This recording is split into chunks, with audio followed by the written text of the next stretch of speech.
Europa já está se preparando para a Terceira Guerra Mundial. E você, tá pronto para isso? Meu Deus do céu, gente, eu acabei de ver essa matéria da BBC. E assim, vamos viver o dia de hoje, tá? Vamos viver o dia de hoje. Meu nome é Carol Zócoli Brócoli, bem-vindos a esse canal. Eu sou comediante, também sou formada em filosofia.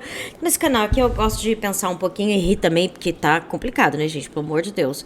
Vamos ver aqui o que tá acontecendo. Parece que os europeus já estão se preparando pra guerra, estão arrumando as casas já pra negócio de bomba. O país da Europa onde procura por bunkers antibombas cresceu 90%. Poderia ser uma manchete dos anos 30 ou 40, mas é de dezembro de 2024 mesmo. Nesse caso, o país em questão é a Espanha, onde cidadãos preocupados com a possibilidade de uma nova guerra mundial começam a procurar abrigos subterrâneos para se proteger de possíveis ataques. E o próprio governo está preparando um guia com conselhos para a população sobre o que fazer em caso de guerra. Mas a Espanha não está sozinha. Esse é só mais um dos vários alertas feitos por autoridades europeias de diferentes países sobre a necessidade de o continente se preparar para um possível conflito envolvendo vários territórios. Uma preocupação que aumentou ainda mais depois da escalada da guerra na Ucrânia nas últimas semanas. Tem até quem defenda que a Terceira Guerra Mundial, na verdade, já começou. Eu sou Júlia Brown, da BBC Brasil, e nesse vídeo falo sobre os alertas e os preparativos da Europa para uma possível guerra, sobre as justificativas para isso e sobre se há motivos reais para preocupação na opinião de especialistas. Líderes europeus e de todo o Ocidente têm feito alertas sobre a necessidade de se preparar para um conflito de dimensões maiores desde o início da guerra na Ucrânia. Mas a urgência parece ter aumentado recentemente. Para começar, durante a cúpula do G20 no Brasil em novembro, o presidente dos Estados Unidos, Joe Biden, anunciou que ia permitir que a Ucrânia atacasse o território russo com mísseis de longo alcance fornecidos pelos Estados Unidos. Pouco depois, as forças ucranianas já lançaram os primeiros ataques com os mísseis americanos. E a resposta da Rússia veio rápido. Depois dos anúncios feitos por Biden, Vladimir Putin logo aprovou uma série de mudanças nos critérios russos para uso de armas nucleares. Uma das mais importantes é que antes, o uso de armas nucleares só era permitido em situações de ameaça à existência do Estado. Agora, a Rússia se reserva o direito de usar armas nucleares no caso de uma, abre aspas, ameaça crítica à sua soberania ou à sua integridade territorial do Estado. A pesquisadora Nicole Grajeski, do think tank Fundo Carnegie para a Paz Internacional, diz que a falta de clareza sobre o que isso significa é proposital. Para ela, isso é parte de um padrão comum entre potências nucleares de criar uma ambiguidade em torno das condições em que as armas podem ser usadas. Depois do anúncio da mudança dos critérios, a Rússia ainda atacou a Ucrânia usando um novo tipo de míssil. A maioria dos observadores concorda que o ataque foi planejado para enviar um aviso, que a Rússia poderia, se quisesse, usar esse novo míssil para lançar uma arma nuclear. E tudo isso aconteceu na mesma semana em que Putin ameaçou atacar bases militares do Reino Unido, dos Estados Unidos e de qualquer outro país que estiver fornecendo armas à Ucrânia. А в случае эскалации агрессивных действий будем отвечать также решительно и зеркально. Об этом рекомендую серьезно задуматься и правящим элитам тех стран, которые вынашивают планы использовать против России свои воинские контингенты. Depois de tudo isso, o tom dos alertas vindos de diversas partes da Europa começou a subir. O primeiro-ministro da Polônia falou que existe uma ameaça séria e real de guerra global. Wojna na wschodzie wchodzi w rozstrzygającą fazę. Kiedy wszyscy to wiemy. Czujemy, że zbliża się, ale zbliża się nieznane. Nikt z nas nie zna końca tego konfliktu. Wiemy jednak, że nabiera on bardzo dramatycznych w tej chwili wymiarów. No Reino Unido, o vice-chefe do Estado-Maior disse numa audiência no parlamento que as forças britânicas estão prontas para lutar caso Vladimir Putin decida invadir outra nação do leste europeu. The first point I would make is that if the British Army was asked to fight tonight, it would fight tonight. O atual embaixador da Ucrânia no Reino Unido, que é também o ex-comandante-chefe militar do país, foi além. Ele disse acreditar que a Terceira Guerra Mundial já teria começado. Segundo ele, como a Rússia vem recebendo cada vez mais ajuda de países aliados, como China, Irã e Coreia do Norte, já estaria na hora de falar sobre um conflito expandido. E durante um evento em Bruxelas, no final de novembro, um oficial da OTAN estimulou empresas na Europa a se prepararem para um cenário de guerra. Over the past 2.5 years, I've been going around boardrooms, finance conferences, and even philanthropic institutions in Europe and America to persuade people to think about two questions. One, is my company or organization ready for war? And two, what can my company or organization do to prevent war? O oficial se mostrou preocupado com uma possível dependência europeia em relação à China e à Rússia, em áreas como fornecimento de energia, metais raros e medicamentos. Ele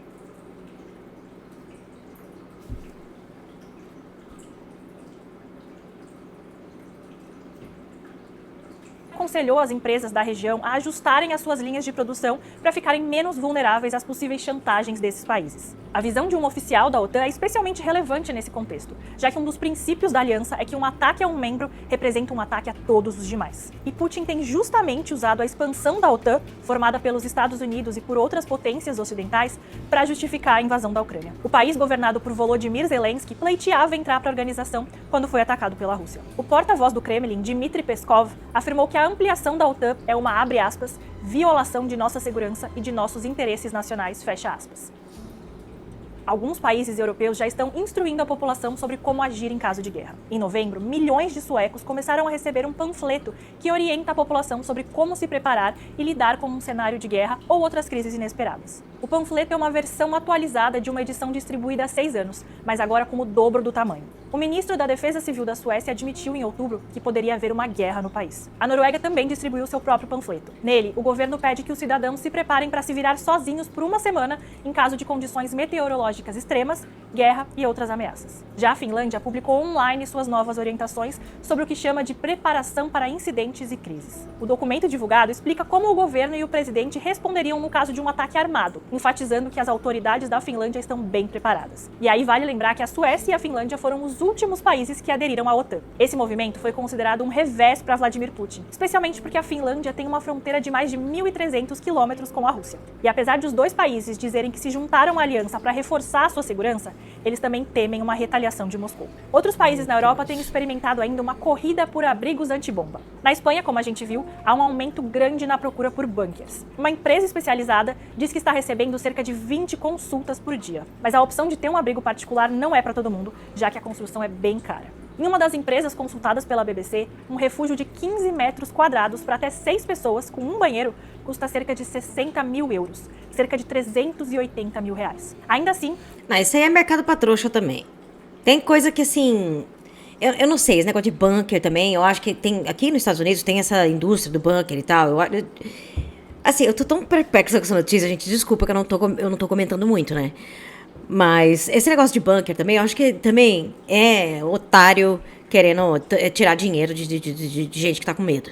O CEO da empresa diz que sua demanda triplicou nos últimos meses e que tem até lista de espera, inclusive de clientes de outros países, como França e Alemanha. E por falar em Alemanha, as autoridades locais estão elaborando um novo levantamento de bunkers que podem servir de abrigo de emergência para civis. O governo também começou a incentivar a população a criar abrigos em suas casas, adaptando porões e garagens. Mas será que há mesmo motivo para tanta preocupação? Eu fiz justamente essa pergunta para o pesquisador Richard Kaplan, da Universidade... Então, deixa eu tentar responder, porque assim, o governo da Noruega, Suécia, Finlândia, esses países que são super organizados, gente, eles já estão sabendo de tudo. Porque assim, você acha que os presidentes não sabem que tem alguma coisa para estourar e que o troço tá esquisito? Então o governo ia gastar tempo e dinheiro para ficar avisando a população? Alguma coisa esses caras sabem. De Oxford. E segundo ele, os preparativos são justificados. I mean, it's very difficult to evaluate how to put a figure, if you will, on the seriousness of the risk to measure. I would find that very difficult to do, but I think it's a very credible risk that we're living with at the moment that hangs over the current situation.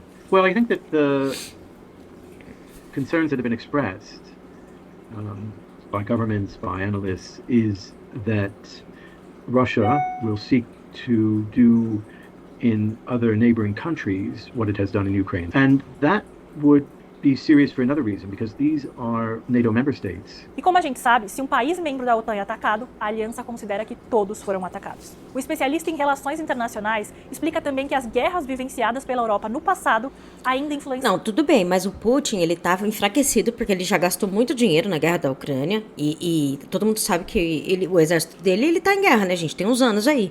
Tomou um baque. Não acho que a China e que ninguém ia embarcar numa guerra mundial junto com o Putin. Acho que eles podem até dar alguma ajuda agora e ficar ali de bracinho dado a China. Mas você acha que a China vai querer entrar em guerra? Pra quê? Em terceira guerra mundial, pra quê? A reação das pessoas no continente. Not surprising that some individuals would see this as a way to alleviate their anxieties.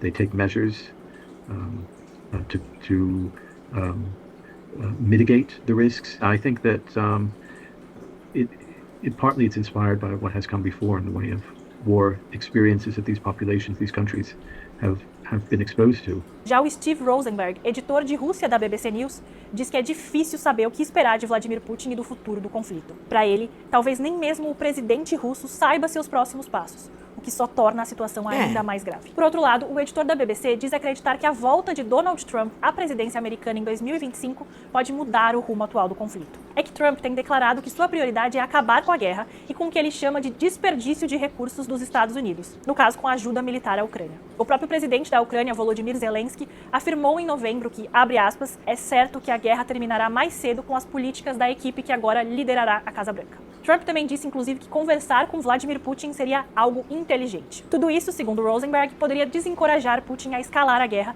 e até mesmo a usar armas nucleares. Now that Donald Trump has won the election, someone who has had a difficult relationship with Ukraine, someone who has always talked about wanting to get along with Russia, to improve relations with Russia, it would seem a strange moment for Vladimir Putin to suddenly go nuclear, especially when we know that other countries, for example like China, have reportedly sent messages to Russia saying, this would not be a good idea.